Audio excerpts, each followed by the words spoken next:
देश भर में लोकसभा चुनाव जारी है। पार्टियां धमाकेदार प्रचार में जुटी हैं। पीएम मोदी से लेकर राहुल गांधी प्रचार कर रहे हैं। देखिए कौन कहां आज प्रचार करेगा। तो ये 8 तस्वीरें आपको दिखाते हैं। नरेंद्र मोदी आज महाराष्ट्र में प्रचार करेंगे। पीएम मोदी आज महाराष्ट्र पहुंचेंगे, तो वहीं राहुल गांधी आज ओडिशा में प्रचार करते नजर आएंगे। अमित शाह भी आज ओडिशा में रहेंगे। तो इधर कांग्रेस के राष्ट्रीय अध्यक्ष मल्लिकार्जुन खड़गे यूपी के रायबरेली में चुनावी जनसभा करेंगे और जेपी नड्डा बिहार और पश्चिम बंगाल पहुंचेंगे आज। तो दिग्विजय सिंह झांसी और यूपी में प्रचार करते नजर आएंगे। मध्य प्रदेश के मुख्यमंत्री डॉक्टर मोहन यादव दिल्ली हरियाणा में प्रचार करेंगे। उत्तर प्रदेश भी पहुंचेंगे। तो वहीं छत्तीसगढ़ के पूर्व सीएम भूपेश बघेल उत्तर प्रदेश के रायबरेली में चुनावी प्रचार करेंगे। ये 8 तस्वीरें देखिए चुनावी रण धमाकेदार प्रचार जारी है और आज दिग्गज कहां पहुंचेंगे, इन 8 तस्वीरों के जरिए समझिए। तो मध्य प्रदेश में लोकसभा चुनाव की समाप्ति के बाद ही दिग्गजों को बीजेपी ने अपने अगले टास्क पर लगा दिया। मोहन यादव, शिवराज सिंह चौहान, वीडी शर्मा को दिल्ली और यूपी जैसे राज्यों की चुनावी कमान सौंपी गई है। ऐसा छत्तीसगढ़ में भी देखा गया है, जब तीसरे चरण के चुनाव के बाद बड़े नेताओं की तैनाती दूसरे प्रदेशों में कर दी गई थी। दिग्गजों के सियासी चहलकदमी पर दिखाते हैं खास रिपोर्ट।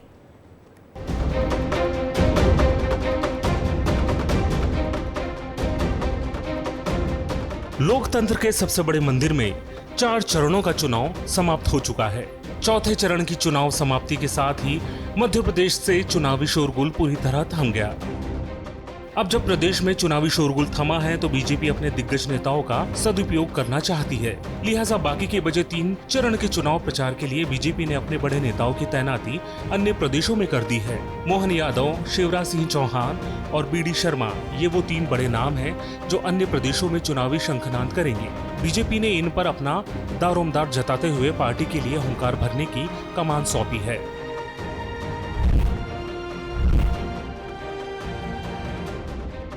आपको बता दें, बीजेपी के आला कमान ने सीएम मोहन यादव को दिल्ली और उत्तर प्रदेश की जिम्मेदारी दी है। मोहन यादव उत्तर प्रदेश में कई चुनावी जनसभाएं कर चुके हैं। समाजवादी पार्टी के गढ़ में मोहन यादव ने खूब हुंकार भरी है।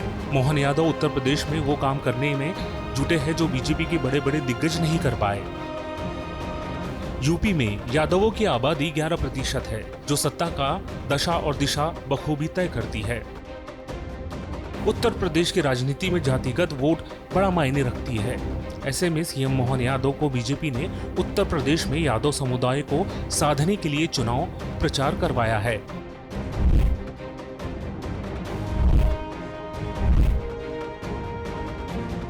अगर मोहन यादव के उत्तर प्रदेश दौरे की बात करें तो फरवरी के बाद सीएम 5 बार यूपी जा चुके हैं। मोहन यादव के उत्तर प्रदेश दौरे के कैलेंडर पर अगर नजर डालें तो 13 फरवरी को सपा के गढ़ आजमगढ़ पहुंचे सीएम मोहन यादव। 3 मार्च को लखनऊ में यादव महाकुंभ में शामिल हुए। 15 अप्रैल को अखिलेश के गढ़ मैनपुरी में सभा। 29 अप्रैल को अमेठी में स्मृति ईरानी के पक्ष में सभा। 3 मई को बदायूं संबल लोकसभा सीट पर प्रचार। मैनपुरी से लेकर बदायूं संबल तक मोहन यादव सपा परिवार पर जमकर बरसे हैं। यही नहीं, इससे पहले सीएम मोहन छत्तीसगढ़, तेलंगाना, बिहार, हरियाणा, राजस्थान और यूपी का भी दौरा कर चुके हैं। अगर पूर्व मुख्यमंत्री शिवराज सिंह चौहान की बात करें तो उनकी तैनाती दिल्ली में की गई है, जहां वो जनसभा, महिला सम्मेलन और दलित सम्मेलन में शामिल होने वाले हैं। वहीं बीजेपी प्रदेश अध्यक्ष वीडी शर्मा यूपी के हमीरपुर में मुख्यमंत्री के साथ चुनाव प्रचार करते नजर आएंगे। आपको बता दें, तीसरे चरण के चुनाव के बाद बीजेपी ने छत्तीसगढ़ के अपने सभी दिग्गज नेताओं को ओडिशा भेज दिया है। बीजेपी की तर्ज पर कांग्रेस ने भी अपने बड़े नेताओं को प्रवास पर भेजा है। कांग्रेस के नेताओं का ओडिशा दौरे को लेकर संगठन महामंत्री मलकीत सिंह गेंदू ने बताया कि ओडिशा से जहां जहां से डिमांड आ रही है, वहां हमारे प्रदेश के बड़े नेता कांग्रेस प्रत्याशी के पक्ष में माहौल बनाने जा रहे हैं। मध्य प्रदेश और छत्तीसगढ़ में दिग्गज नेताओं के प्रवास पर देखना दिलचस्प हो जाता है कि सियासी गणित पर इसका क्या प्रभाव पड़ेगा। ब्यूरो रिपोर्ट, विस्तार न्यूज। इंदौर में कांग्रेस प्रत्याशी के मैदान से हटने के बाद बीजेपी नेता खुश तो हुए, लेकिन जब बात वोटिंग की आई तो कई जतन कर मतदान बढ़ाने की कोशिश भी की, लेकिन असफल ही रहे। वोटिंग प्रतिशत पिछले साल के मुकाबले करीब 8% कम रहा। इसी पर देखिए रिपोर्ट। क्लीन सिटी में वोटिंग क्लीन स्वीप। सबसे आगे इंदौरी क्यों रह गए पीछे? इंदौर में क्यों गिरा वोटिंग प्रतिशत? गिरते वोटिंग प्रतिशत का किसको होगा नुकसान?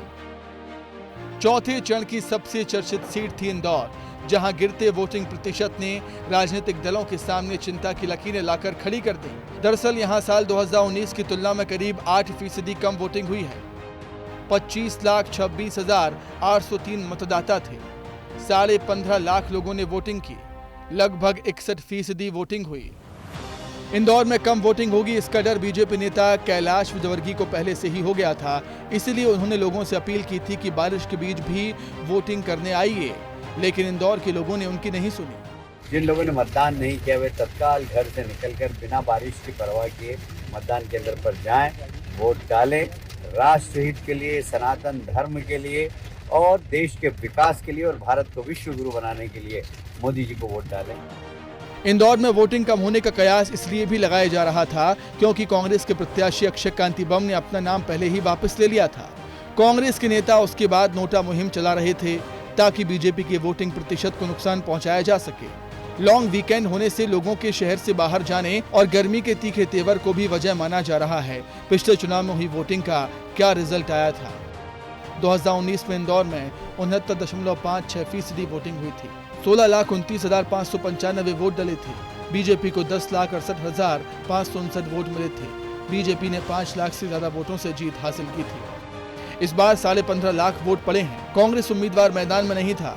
कांग्रेस ने लोगों से नोटा में वोट डालने की अपील की थी। ऐसे में अब ये कयास लगाए जा रहे हैं कि इसमें से नोटा को कितने वोट मिले होंगे। बीजेपी प्रत्याशी की जीत का मार्जिन अब की बार क्या रहेगा? हालांकि बीजेपी अपनी जीत को लेकर विश्वास में है। देखिए, जो भारतीय जनता पार्टी का मतदाता है वो निकला है और उन्होंने वोट किया है और मुझे पूरा विश्वास है कि भारतीय जनता पार्टी पिछले लोकसभा चुनाव से ज़्यादा मत भारतीय जनता पार्टी को मिले और उसका परिणाम 4 जून को आ जाएगा। वही कांग्रेस अपनी डूबती नाव का जिम्मेदार बीजेपी को बता रही है। कहीं ना कहीं आम जनता ने बीजेपी की जो बातें पसंद नहीं आई और जो उन्होंने चीज़ें की हैं उनको उन्होंने नकारा है और लगभग नोटा में काफ़ी बड़ा प्रतिशत उन्होंने वोट के रूप में दिया है। निश्चित तौर पर देश में सबसे बड़ा कीर्तिमान इंदौर में बनेगा कि नोटा में इतने वोट डले और लोगों ने अपना विरोध जाहिर किया है। अब वो कारण जानिए जिसमें वोटिंग प्रतिशत प्रभावित हुआ। वीकेंड। सोमवार को वोटिंग से पहले वीकेंड की वजह से लोग छुट्टी पर निकल गए। लगातार 3 दिन छुट्टी होने की वजह से लोग शहर से बाहर चले गए और इंदौर में कम वोटिंग हुई। नोटा। कांग्रेस ने लोगों से नोटा में वोट डालने की अपील की। ये भी एक वजह थी कि लोग वोट करने से बचे हैं। गर्मी। दिन में तापमान 38 डिग्री सेल्सियस रहा। तेज गर्मी की वजह से लोगों ने घर में बैठना पसंद किया। बारिश। शाम के वक्त इंदौर में तेज बारिश हुई, इसलिए जो लोग तेज गर्मी की वजह से वोट करने नहीं गए थे वो शाम को बारिश की वजह से भी नहीं जा पाए। CBSE board result. सोमवार को 10वीं 12वीं के नतीजे भी घोषित हुए, जिसकी वजह से कई अभिभावक अपने बच्चों के रिजल्ट देखने के चक्कर में वोट डालने नहीं पहुंचे। देश की सबसे बड़ी पंचायत का जो चुनाव हुआ वो इंदौर में एक अलग मायने में याद किया जाएगा और इंदौर इस मामले में देश भर में चर्चित भी रहा, क्योंकि सूरत के बाद ये एकमात्र इकलौता ऐसा शहर था जो लोकसभा जैसे बड़े चुनाव में कांग्रेस की चुनौती को ख़त्म कर चुका था। मतदान के पूर्व ही कांग्रेस का उम्मीदवार नामांकन वापस ले लेता है, न केवल वापस ले लेता है बल्कि वो भाजपा में शामिल भी हो जाता है। ऐसी हास्यास्पद स्थिति का सामना कांग्रेस ने किया और इंदौर का चुनाव उसके संदर्भ में बड़ा रोचक भी हुआ और साथ साथ नीरस भी हो गया। कम वोटिंग का क्या नतीजा होगा वो 4 जून को पता चलेगा, लेकिन अक्षय बम के कांग्रेस छोड़ने का फायदा बीजेपी को मिलेगा। ब्यूरो रिपोर्ट, विस्तार न्यूज़। भगवा रंग में रंगे कपड़े पहनकर किसी का ठगने का लाइसेंस नहीं मिल जाता। उज्जैन में साध्वी ममता जोशी ने महामंडलेश्वर की पदवी पाकर साधु संतों से तो लाखों रुपए ठगे ही, व्यापारियों को भी बाबा रामदेव जैसा हर्बल प्रोडक्ट बनाने के कारोबार करने का लालच देकर छोड़ा ही नहीं। अब जब ममता का भांडा फूटा है तो उससे महामंडलेश्वर की पदवी भी अखाड़ा परिषद ने छीन ली है, तो पुलिस ने मामला दर्ज कर जेल भी भेज दिया है।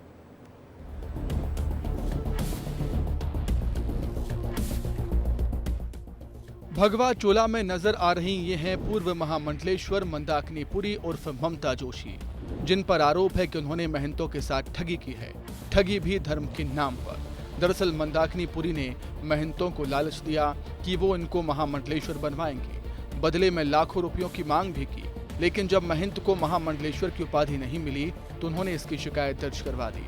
खुद को फंसता देख मंदाकिनी ने जहर खाकर सुसाइड करने की भी कोशिश की। इसके बाद उन्हें अस्पताल में भर्ती करवाया गया। हालांकि अब आरोपी मंदाकिनी खतरे से बाहर हैं और उनकी गिरफ्तारी के बाद कोर्ट में उन्हें पेश किया जाएगा। महामंडलेश्वर हैं, उनके खिलाफ चिमनगंज थाने में प्रकरण पंजीबद्ध था। आज वो अस्पताल से डिस्चार्ज हुई हैं, तो उनसे महिला अधिकारी उनसे पूछताछ कर रहे हैं, उनका स्टेटमेंट ले रहे हैं और जो आगे की कानूनी कार्रवाई है वो कानूनी कार्रवाई की जाएगी। निरंजनी अखाड़े से संबंध रखने वाली मंदाकिनी ने महामंडलेश्वर बनवाने के नाम पर कई बार ठगी की कोशिश की, जिसमें से 2 मामले अब पुलिस के सामने आ चुके हैं। दरअसल निरंजनी अखाड़े के महंत सुरेश्वरानंद पुरी महाराज ने केस दर्ज करवाया था। 6 मई को उज्जैन में धोखाधड़ी का केस दर्ज करवाया था। श्री पंचायत निरंजनी अखाड़े में महामंडलेश्वर की उपाधि दिलाने का वादा किया। 15 अप्रैल 2024 को मंदाकिनी को 7.5 लाख रुपए दिए थे, लेकिन 7.5 लाख रुपए देने के बाद भी जब सुरेश्वरानंद पुरी महाराज को उपाधि नहीं मिली तो उन्होंने अखाड़ा मुख्यालय से संपर्क किया, जहां उनको पता लगा कि महामंडलेश्वर की उपाधि के बदले पैसे नहीं दिए जाते। उसके बाद सुरेश्वरानंद पुरी महाराज ने अपने पैसे मंदाकिनी पुरी से मांगे, जिसको देने से उन्होंने मना कर दिया। परेशान होकर मंदाकिनी के खिलाफ उन्होंने 6 मई को शिकायत दर्ज करवाई। हाँ, आज मैंने सुना है कि निष्कासित मंडलेश्वर मंदाकिनी पुरी उर्फ ममता जोशी जो धोखाधड़ी मेरे से 7.5 लाख रुपए लिए और अन्य साधुओं से भी धोखाधड़ी की है, मेरे मामले में चिमनगंज थाना पुलिस ने आज उन्हें गिरफ्तार किया है। मुझे न्यायपालिका पर पूर्ण विश्वास है। मुझे विश्वास है कि पूर्ण रूप से कानून मेरे साक्ष्यों को ध्यान में रखते हुए मुझे न्याय दिलाएगा और दोषियों पर कड़ी से कड़ी कार्रवाई होगी। मंदाकिनी पुरी के खिलाफ जयपुर में भी धोखाधड़ी की शिकायत दर्ज हुई है। 10 मई को जयपुर के महामंडलेश्वर नर्मदा शंकर ने महाकाल थाने में FIR करवाई। उनके आरोप थे कि मंदाकिनी ने आचार्य महामंडलेश्वर बनाने का झांसा देकर 8,90,000 रुपए लिए थे। ये राशि उन्होंने पिछले 7 महीने में अलग अलग किस्तों में ऑनलाइन ट्रांसफर की थी। महामंडलेश्वर नर्मदा शंकर ने अपने आरोप में लिखा कि मंदाकिनी पुरी ने कहा था कि अखाड़े में प्रमोशन हो जाएगा, लेकिन 10 से 12 लाख रुपए लगेंगे। मैंने उनको बताया कि मैंने जिस स्कूल के टीचर से संत बना, मेरे पास इतने पैसे नहीं हैं। उन्होंने कहा कि जब पैसे आते जाएं भेजते रहना। मैंने पिछले 7 महीने में 8,90,000 रुपए मंदाकिनी के बैंक खाते में ऑनलाइन ट्रांसफर किए। इस दौरान मंदाकिनी ने दूसरे लोगों के अकाउंट नंबर भी दिए, लेकिन मैंने पैसे ट्रांसफर करने से मना कर दिया। उपाधि दिलाने के नाम पर पैसे लेने के मामले सामने आने पर मंदाकिनी को अखाड़े से निष्कासित कर दिया गया। इसके बाद उन्होंने 7 मई की सुबह 11 बजे कीटनाशक पी लिया। मंदाकिनी जिला अस्पताल के ICU में भर्ती थी। अस्पताल में वो किसी को पहचान नहीं पा रही थी। इसकी वजह से पुलिस उनके बयान भी नहीं ले सकी। अब अस्पताल से छुट्टी मिलते ही पुलिस मंदाकिनी को अपने साथ ले गई है। उपाधि दिलाने के अलावा मंदाकिनी पर कई गंभीर आरोप भी हैं। जयपुर से हर्बल प्रोडक्ट खरीदे, बदले में पैसे नहीं दिए। हर्बल जूस के करीब 2 लाख रुपए नहीं दिए। मंदाकिनी ने जूस के पैकेट पर खुद के फोटो भी लगवाए थे। जूस का नाम विटाकल्प जूस रखा गया था। 500 पैकेट जूस हरिद्वार भेजे गए थे। आपको बता दें कि इस पूरे मामले में अखाड़ा परिषद के अध्यक्ष रविंद्र पुरी महाराज के पास मंदाकिनी के द्वारा किए गए फ्रॉड की कई शिकायतें पहुंच रही हैं, जो कि करोड़ों के बताए जा रहे हैं। धोखाधड़ी के शिकार होने वालों में बड़ी संख्या में साधु संत और बिजनेसमैन शामिल हैं। ब्यूरो रिपोर्ट, विस्तार न्यूज। छत्तीसगढ़ में लोकसभा चुनाव खत्म होते ही नगर निगम के चुनावों की तैयारियां शुरू हो गई हैं, लेकिन बड़ा सवाल वही है कि महापौर सीधी जनता चुनेगी या जनता के चुने हुए पार्षद। भूपेश बघेल की सरकार ने चुनाव के नियम बदले थे, तो अब बारी बीजेपी की नई सरकार की है। क्या वो फिर पुराने नियम से चुनाव करेगी? छत्तीसगढ़ में अब कयासबाजी जारी है। नगर निगम के चुनाव किस आधार पर होंगे, देखिए रिपोर्ट। छत्तीसगढ़ में लोकसभा चुनाव के 3 चरण के बाद अब सबकी नजरें नगर निकाय चुनाव पर टिकी हैं। हर कोई चाहता है कि लोकसभा का टिकट ना सही तो नगर निगम में महापौर का टिकट हाथ लग जाए। लेकिन नवंबर-दिसंबर के बीच होने वाले चुनाव में एक और दिक्कत है कि आखिर चुनाव की प्रक्रिया क्या होगी। दरअसल साल 2019 के निकाय चुनाव में पूर्व सीएम भूपेश बघेल ने प्रत्यक्ष प्रणाली से महापौर, नगर पालिका और जनपद पंचायत के अध्यक्षों का चुनाव अप्रत्यक्ष प्रणाली से करने नियमों में संशोधन किया था। साल 2019 के पहले छत्तीसगढ़ में जनता ही महापौर चुनती थी, मगर बदलाव के बाद पार्षद मिलकर महापौर को चुनने लगे। मगर अब एक बार फिर सरकार बदल चुकी है, बीजेपी की सरकार सत्ता में है, तो सवाल उठता है कि क्या सीएम विष्णुदेव साय पुरानी प्रक्रिया फिर से लागू करेंगे, जिसके तहत जनता ही महापौर को चुनेगी। अविभाजित छत्तीसगढ़ के वक्त से ही महापौर का चुनाव प्रत्यक्ष रूप से हो रहा था। 2019 में कांग्रेस सरकार ने नियमों में संशोधन किया। उसके बाद प्रदेश भर में अप्रत्यक्ष तौर पर सारे जगह पर चुनाव हुए। छत्तीसगढ़ में 14 नगर निगम है, 48 नगर पालिका परिषद है, प्रदेश भर में 122 नगर पंचायत है। प्रत्यक्ष चुनाव कराने के लिए नियमों में संशोधन करना होगा। नगर निगम चुनाव के पहले बीजेपी और कांग्रेस नेता महापौर चुनाव को लेकर आमने सामने नजर आ रहे हैं। कांग्रेस नेता चाहते हैं कि जनता नहीं बल्कि पार्षद ही महापौर का चुनाव करे। वहीं नगर निगम के नेता प्रतिपक्ष मीनल चौबे ने कहा कि जनता को सीधे महापौर चुनने का हक मिलना चाहिए। इसके अलावा आम जनता ने क्या कुछ कहा है, देखिए। मुझे लगता है कि जो प्रक्रिया पहले से थी, जो प्रक्रिया सोच समझकर आदरणीय पूर्व मुख्यमंत्री भूपेश बघेल जी और उनकी सरकार ने लाया था, तो मुझे लगता है कि इसमें किसी भी प्रकार का चेंज नहीं होना चाहिए। मेरा व्यक्तिगत विचार है कि शहर के मुखिया को चुनने का अधिकार शहर की जनता को होना चाहिए, क्योंकि महापौर किसी एक वार्ड का नहीं होता, पूरे शहर का प्रथम नागरिक होता है। तो उस नाते शहर की जनता को अधिकार होना चाहिए कि वो अपना मुखिया स्वयं चुने। चुनाव तो प्रत्यक्ष रूप से ही होना चाहिए, कोई भी चुनाव, क्योंकि जनता वोट देती है। जनता वोट देती है उस अपने जो भी कैंडिडेट को, लेकिन सरकार अपनी सत्तारूढ़ सरकार अपने ही उसको कार्यकर्ता को बनाती है इसमें महापौर, तो ये नहीं होना चाहिए। मुझे तो लगता है कि प्रत्यक्ष चुनाव होना चाहिए, जिससे व्यक्तिगत रूप से भी उनका आकलन होता है और जो पार्टी अच्छा काम कर रही है, जो व्यक्ति अच्छा काम करेगा उसको जनता जिताती है। अब सवाल उठता है कि क्या सरकार प्रत्यक्ष चुनाव कराने के लिए नियमों पर संशोधन करने वाली है, क्योंकि कई बार बीजेपी के नेता ही इस अप्रत्यक्ष चुनाव प्रणाली का विरोध करते हुए नजर आए हैं। नगरीय प्रशासन मंत्री अरुण साव ने कहा कि शासन स्तर पर अभी इस विषय में चर्चा नहीं की गई है। लोकसभा चुनाव के बाद निकाय चुनाव पर चर्चा होगी और जो भी विचार सामने आएगा उसके आधार पर निर्णय लेंगे। अगर बीजेपी चुनाव प्रक्रिया में बदलाव करती है तो छत्तीसगढ़ में नगर निगम के चुनाव में ये दूसरी बार बदलाव होगा। ब्यूरो रिपोर्ट, विस्तार न्यूज। तीर्थयात्रियों के लिए चारधाम की यात्रा शुरू हो चुकी है। केदारनाथ, बद्रीनाथ, गंगोत्री और यमुनोत्री में श्रद्धालुओं का हुजूम उमड़ रहा है और ऐसे में चारों धामों की खूबसूरती भी देखते ही बन रही है। चारधाम यात्रा पर निकले तीर्थयात्री, उमड़ा भक्तों का सैलाब। 4 दिन में 1.5 लाख श्रद्धालु पहुंचे चारधाम। उत्तराखंड में 10 मई को अक्षय तृतीया के दिन से चारधाम यात्रा की शुरुआत हुई, जिसके बाद से ही श्रद्धालुओं में चारधाम यात्रा को लेकर गजब का उत्साह देखने को मिल रहा है। हाल ही में आए एक ताजे आंकड़े के मुताबिक यात्रा शुरू होने के बाद से करीब 1.5 लाख तीर्थयात्रियों ने यमुनोत्री, गंगोत्री, केदारनाथ और बद्रीनाथ के दर्शन किए। ये पिछले साल की तुलना में लगभग 61% ज्यादा है। पिछले साल पहले 3 दिनों में 95,000 तीर्थयात्री यहाँ पहुँचे थे। विशेष रूप से केदारनाथ मंदिर पहुँचने वाले श्रद्धालुओं की संख्या में भारी इजाफा हुआ है। यहाँ 10 मई को कपाट खुलने के बाद से श्रद्धालुओं की संख्या में 67% की वृद्धि देखी गई। इसी तरह गंगोत्री में तीर्थयात्रियों की संख्या 61% और यमुनोत्री में 59% बढ़ी है। वैसे तो धामों में भक्तों की सुरक्षा और सुविधा को ध्यान में रखते हुए कई जरूरी इंतजाम किए गए हैं। आस्था पथ और कंट्रोल रूम का निर्माण कराया गया है। बावजूद इसके तीर्थयात्रियों को ट्रैफिक जाम के साथ साथ मंदिरों में प्रवेश के लिए लंबी कतारों में घंटों इंतजार करना पड़ रहा है। बद्रीनाथ के साथ केदारनाथ, गंगोत्री और यमुनोत्री यात्रा का बड़ा महत्व है।